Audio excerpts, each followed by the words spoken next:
Doctor محمد الیاس بھائی انشاءاللہ اسی حوالے سے سیرت النبی صلی اللہ علیہ وسلم سے جو رہنمائی ہے اس کو وضاحت فرمائیں گے۔ بسم اللہ الرحمن الرحیم۔ جی پہلا وصف کیا پڑھا ہم نے؟ ایمان۔ دوسرا خود احتسابی۔ تیسرا عقائد کی درستگی۔ اب چوتھا کون سا پڑھ رہے ہیں؟ حلال و حرام۔ چلیں ماشاءاللہ ساتھ ساتھ آپ کو یاد ہوتا جا رہا ہے۔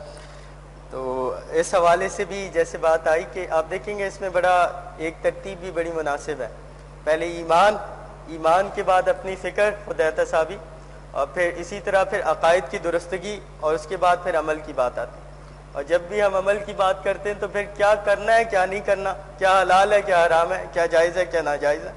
تو اس حوالے سے کچھ باتیں آپ کے سامنے آ چکی ہیں۔ اب آئیں احادیث سے بھی دیکھتے ہیں۔ بخاری اور مسلم کی مشہور حدیث ہے، آپ صلی اللہ علیہ وسلم نے ارشاد فرمایا الحلال بین والحرام بین وبینہما متشابہات، یعنی حلال بھی واضح ہے اور حرام بھی واضح، اور ان کے درمیان کچھ امور ایسے ہیں جو متشابہ ہیں، یعنی جن کے حلال یا حرام ہونے کا بالکل واضح پتہ نہیں ہے۔ تو جیسے کہ بات آئی، آپ نے فرمایا کہ پس جو شخص اس طرح کی غیر واضح اشیاء سے بچ گیا اس نے اپنے دین اور عزت کو بچا لیا، اور جو شخص اس طرح کے امور کو اختیار کرنے لگے تو وہ حرام میں جا پڑے گا۔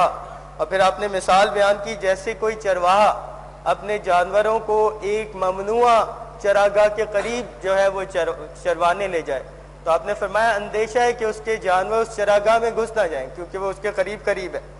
تو اسی طرح آپ نے فرمایا کہ ہر بادشاہ کی ایک چراگاہ ہوتی ہے، اور اللہ کی چراگاہ سے مراد اس کی حرام کردہ اشیاء ہے۔ تو اللہ تعالی ہمیں جو ہے یہ حس پیدا فرمائے کہ ہم ہر معاملے میں دیکھ رہے ہوں کہ اس میں اللہ تعالیٰ کیا چاہتے ہیں، اس میں میرے لیے جائز کیا اور ناجائز کیا ہے۔ ایسا نہ ہو کہ سر پہ کوئی کھڑا ہوا ہے پھر ہی یہ حس ڈیولپ، بلکہ ہمیں خود یہ احساس ہو کہ اللہ تعالیٰ دیکھ رہا ہے، اور میرا عمل اس وقت میرا امتحان ہے کہ میں اب کیا کرتا ہوں، صحیح کام کر رہا ہوں یا غلط کر رہا ہوں۔ اسی طرح مسلم شریف کی روایت، آپ صلی اللہ علیہ وسلم نے فرمایا بے شک اللہ تعالیٰ پاک ہے اور وہ پاک چیزوں ہی کو قبول فرماتا ہے۔ تو اگر ہم ناجائز کما رہے ہیں اور پھر اللہ کی راہ میں بھی دے دیتے ہیں تو پھر یہ قبول ہی نہیں ہوتا۔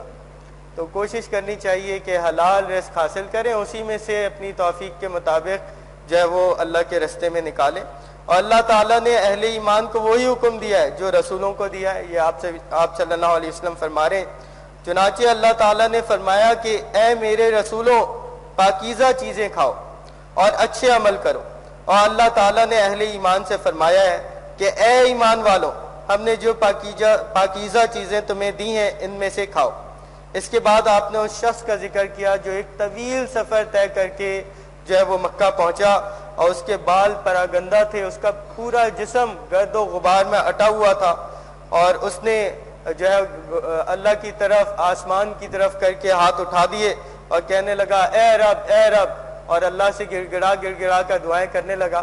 تو نبی اکرم صلی اللہ علیہ وسلم فرما رہے ہیں لیکن اللہ تعالیٰ نے فرمایا کہ میں اس کی دعا کیسے قبول کروں، اس کا لباس حرام کا ہے، اس کا جسم حرام کا ہے، اس نے جو چیزیں استعمال کی، جو غذا کھائی، وہ سب کی سب حرام تھی۔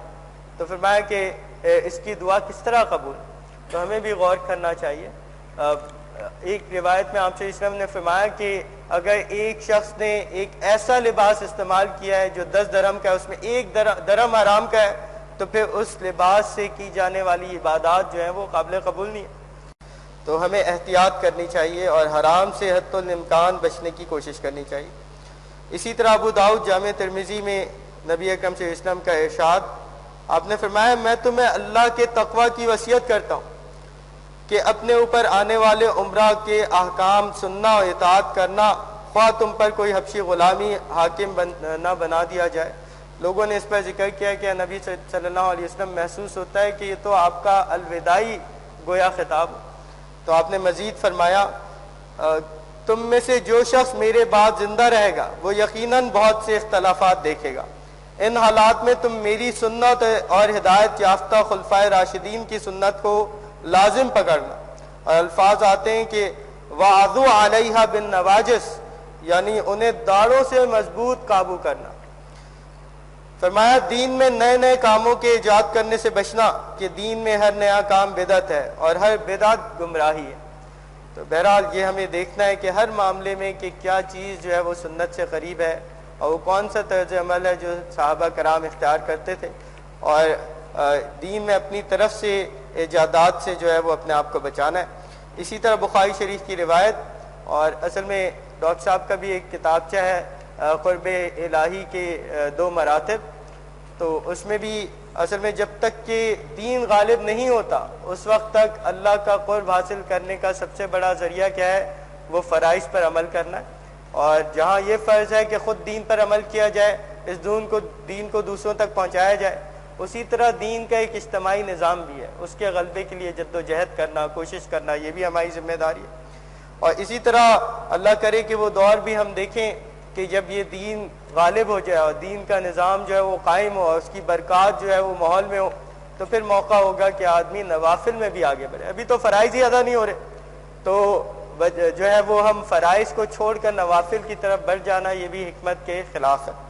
تو اس حوالے سے نبی اکرم صلی اللہ علیہ وسلم نے بہرحال آدمی کو اجتماعی جد و جہد تو اسی کی کرنی ہے، اور ذاتی حیثیت میں بہرحال جو ہے وہ جتنے نوافل پر عمل کر سکے وہ کرے۔